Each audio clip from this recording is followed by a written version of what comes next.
To that extent, I've also been working on systems. Ooh, super exciting, right? Another really sexy topic.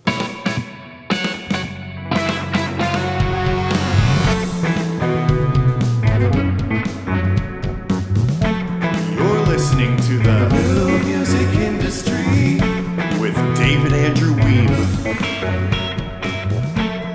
Hello, and welcome once again to the New Music Industry Podcast. I am your host, David Andrew Wiebe, and we're going to start off with what's new this week. I posted a lot to social media and the blog in the preceding weeks. This week I've been a little quiet. Some of you might be wondering why. Some of you maybe not so much. Either way, you're going to start to get a sense of why that is based on what I've been up to. So the first thing that I've been working on is my taxes. Ugh. Yeah, it's so much fun, but we've all got to do it, right? And before I get too carried away with the content hamster wheel, I find it important to create space for the urgent as well as the important. We really don't want the urgent to take over our lives, but those things do need to be dealt with as well. But creating that space has been really important for some other reasons. I've really been taking some time to step back, invest in myself. I've been taking several courses. I'm doing a lot of reading, as I often do, and I'm putting a lot more time into the strategy for Music Entrepreneur HQ. To that extent, I've also been working on systems. Ooh, super exciting, right? Another really sexy topic. But you know, the really great thing about creating these systems, and we call them frameworks. We really don't like terms like systems, checklists, standard operating procedures, workflows. We found those to be demotivating. When we switched to frameworks, we felt a lot less constrained. So that might be a tip for all of you creative minds out there.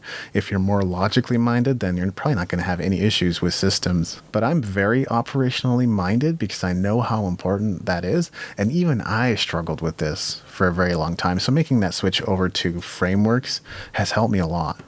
People talk about working smarter, not harder. But unless you know how to do that, you're just going to end up working harder anyway. And I believe systems is one of those ways that you can begin to work smarter. Basically, you're defining the scope of all of your activity because honestly, it's really easy to start your day going and doing something like social media marketing and spend the entire day without being conscious of what you're doing and what results it's going to produce. Meanwhile, if the scope of your process or activity is fully defined and finite, meaning there is a beginning and end to it, you're going to be far more effective overall, I promise. The other thing I just wanted to touch on real quick is the promise of the podcast. And one of the things that we've been doing all along, whether you know it or not, is meticulously transcribing every single episode of the show and putting it on the website in the show notes. Now, this is one of those tasks that can take time, and even though I have a helper, it's easy to fall behind and it slipped through the cracks many times. I think roughly 60-70% of episodes have transcriptions, but many others currently do not. Now, I'm still planning to have every single episode transcribed, but it may not go live the moment the episode goes live. We also gave listeners like you the ability to go and download transcriptions.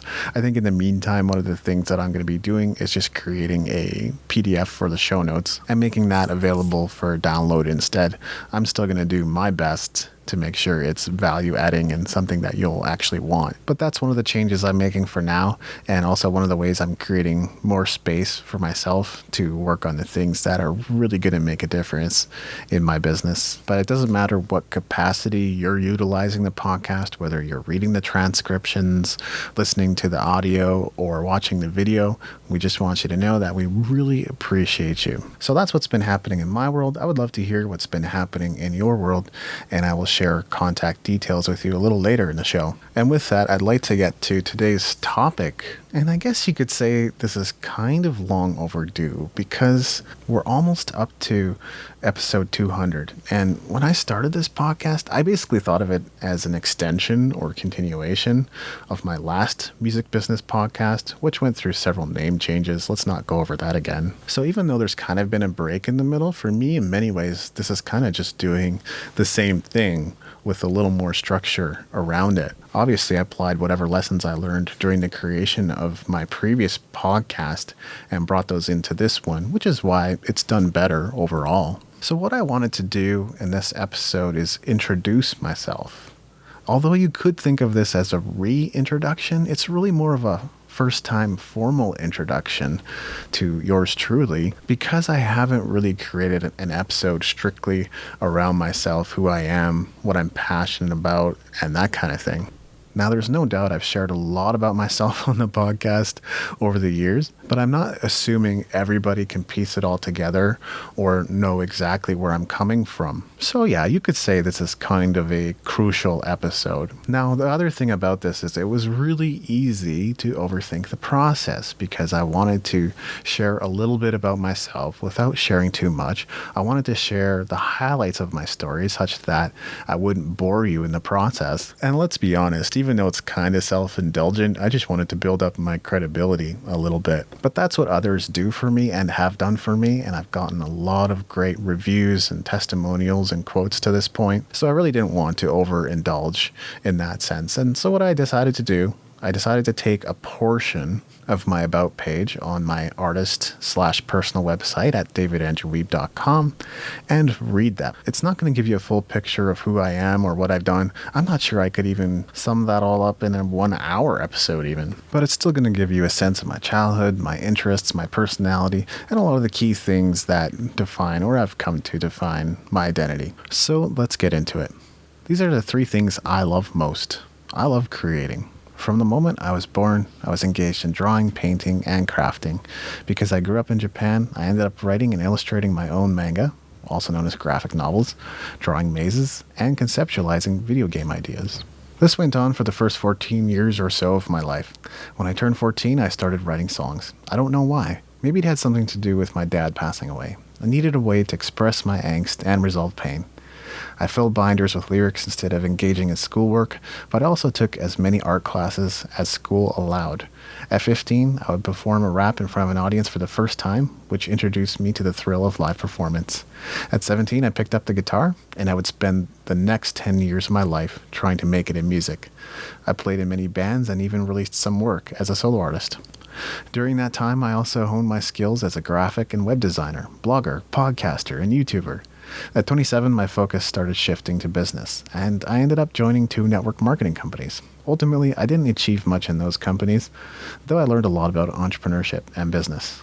I started to see how everything I discovered in business could be applied to music, so I created Music Entrepreneur HQ, an online resource dedicated to helping independent musicians and music entrepreneurs navigate these tumultuous times in the music industry.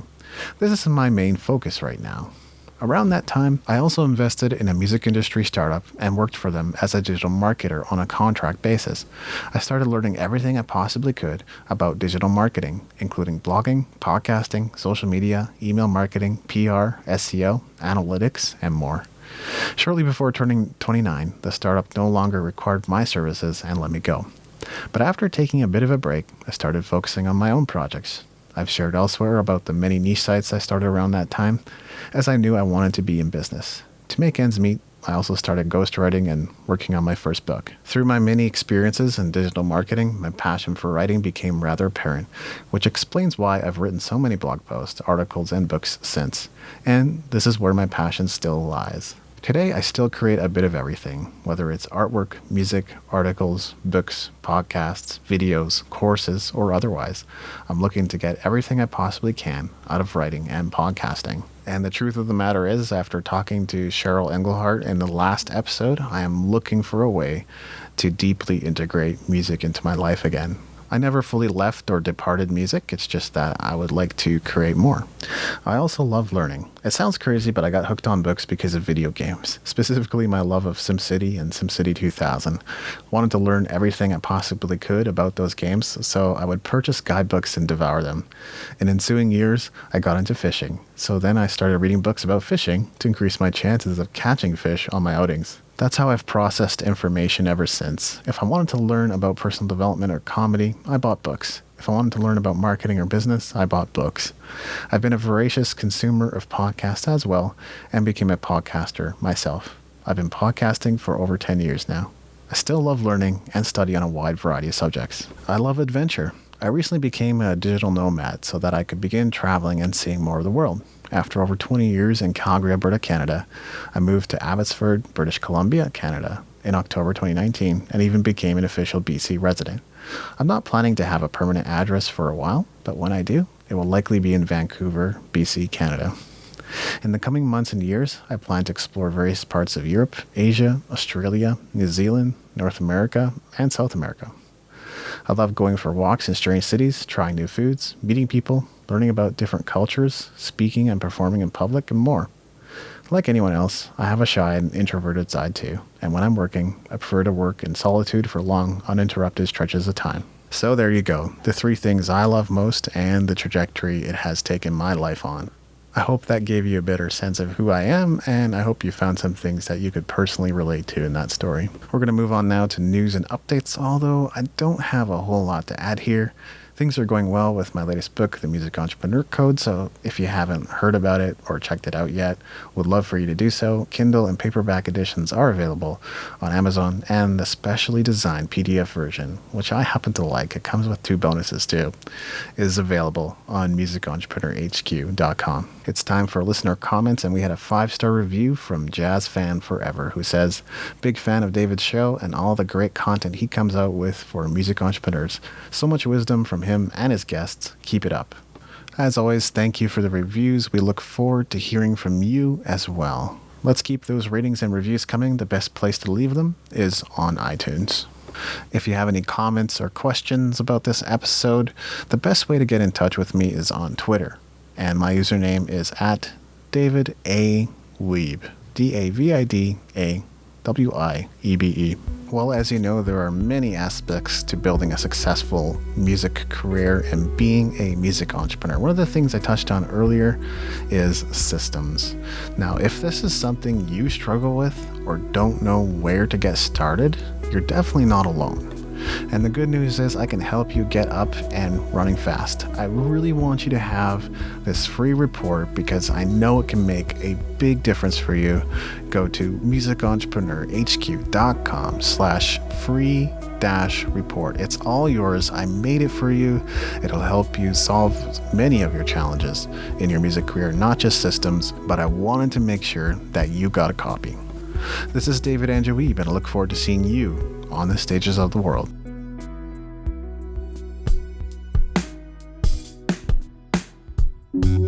Thank you for listening. Music in this episode was brought to you by Brian Young.